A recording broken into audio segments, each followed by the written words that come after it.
Signs of unhealthy, obsessive, and dangerous love relationship. This is Kathy Washira, and I'm glad to share this with you. First, or number one, this person demands unreasonable amount of your time.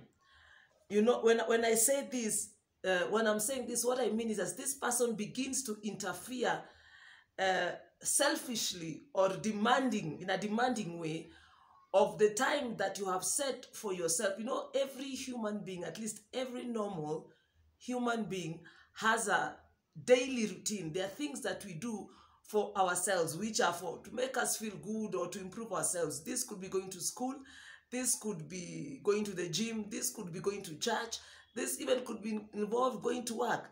But now this person comes in and begins to demand on this. In other words, they almost become, not even almost, they become jealous of the time that you spend away from them, to the point that almost they make you go through, and they almost, I want to use the word emotional, they kind of give you an emotional blackmail, where because you went to the gym, when you come back, they are not talking to you. Because you went to church, when you come back, they are there, they are sulking, you know. So they're demanding for time that that has not been set apart for this relationship. Now, when they do this begins to affect you, because now you stop doing things that are for yourself. And remember, as a normal human being, all of us want to marry someone who is whole. Nobody wants to marry a needy person. You don't want to marry someone who is needy. You don't want to be in a relationship with someone who is needy. And this person has clearly shown you that they are needy, and they have shown you that they're insecure, and that they want to control you. So if you see this kind of a thing, it is not cute. It does not mean that this person loves you to the point where you stop going to the gym, you stop going to church, you even resign from your job because your job is taking too much of your time.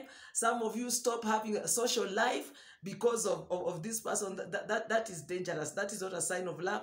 That is a sign of someone who is very insecure. And you know, anyone that you go out with or you marry who is insecure, you know how it is, that marriage is going to end. Number two, or second, they are obsessed with you to the point where they begin to ignore their own lives. And this, I know, sounds weird, but have you ever seen someone who is so, or read or heard of someone who is so obsessed with someone that they stop living their own life? Or their life now, it's like they come and attach themselves on you. They attach themselves, you know, the way we have plants in a tree. You can attach another plant and they start growing off this other main tree. So this person begins they stop living their life. If they used to do something, you realize they've stopped doing. Maybe they used to, even at a certain time themselves, they used to go to the gym. At a certain time, they used to go to school, or they used to go to do this. There was something they were doing. They had their own routine. Now they have stopped this, and they've now come and they've attached themselves to you. They're obsessed with you. In the morning when they are there, they have come. The whole day they want to hang around you. You start missing class. They're also not going to class. Before it, both of you are just living a very mediocre life. That is not love.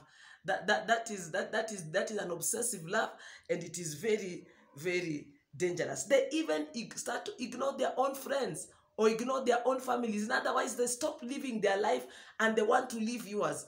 We might think that is cute, but it's not. That is a sign of a very dangerous person to be with. Okay. Thirdly, or number three, they begin to privately follow you. They become a private investigator of your own life, of your life. They want to know where your whereabouts.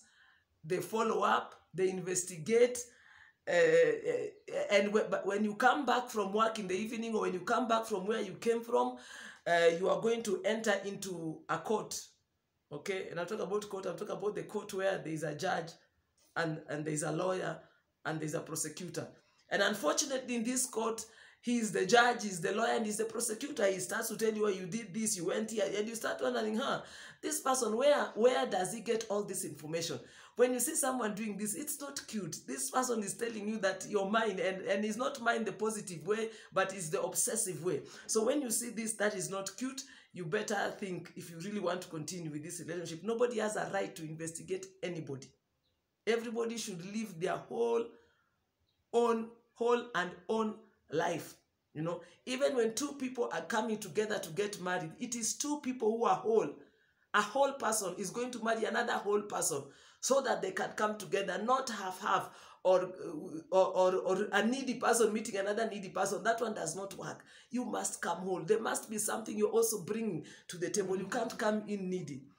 Number 4 or fourth, when this love that he loves you, because these people can really love you, this love that he loves you turns from being love, the emotional, talk about the emotional part of love, and starts to become rage. When you do something, they switch from loving you to become very, very angry. It becomes like a rage, out of control, anger and tears. When that happens, it's not because he's loving you to the point that now that is dangerous. When you see those kind of emotional rages, is there any word like rage? I doubt. Emotional rage, that is a sign of danger, because the next thing that is going to happen very soon, we'll hear that this person has hit you. So you cannot love someone and also go to the next extreme. It doesn't work like that. Love is peace. Love is kind. Love should not be intense to the point where it becomes very angry and very, very, with a lot of rage and a lot of all those kind of things, out of control. Number 5, which is last but not the least, the person begins to threaten you with their life. Sorry. Is a different thing when someone tells you, I love you forever. But when someone starts to tell you that if you leave me, I will do this. If you leave me, I will do this. Or if you do this, I will do this. That is very, very dangerous. When someone begins to threaten you with their life, it is very, very important that you let them know that kind of talk you will not tolerate. Secondly, if that does not work, it's better to look for their friend or their relative and let them know this is what this person is saying, because again, you don't want something to happen and then everybody comes to blame you and say you are the reason why this person did this to themselves, So make sure other people know that this is what this person is saying, And as you're saying that, you're already planning your escape route, because you cannot go further with that kind of a person. Someone who threatens you with their life, that is a very, very dangerous person. And I don't think you want to live a life knowing that someone lost their life in the name of loving you. And the truth of the matter, when that happens, trust me, it had nothing to do with you. That is their own personal, emotional or mental issue. And sometimes, in some cases, in some extreme cases, this person actually goes ahead and attempts to take their life. Listen, when someone attempts to take their life in the name of you disappointing them in a relationship, you can be there for them when in their recovery stage, but please, immediately after that, exit, because you're not going anywhere with that kind of a person, and it is not your work. You're not a therapist. It's not your work to try to deal with mental issues, unless of course you are you're by the grace of God, you are a learner, you're a psychologist or sharing something, But if that is not it, I don't think you'll be able to help that kind of a person, because that is a mental issue that has absolutely nothing to do with you. I pray that even as we continue to look for these relationships and to search for the perfect relationships, we are going to make good decisions. But also always remember, there is no perfect man, but there are things, and there is no perfect lady, but there are things that we just say no to right from the beginning. Right from the beginning. Things that are superficial, those are things we can always, how someone dresses, how someone, those are things that can be changed. But there are certain things, especially things that have to do with mental issues, things that have to do with emotional issues, those are things you cannot change. And I don't think you want to put yourself in a position where you have to deal with things that you're not ready to deal with. May the Lord bless you and give you wisdom in Jesus' name.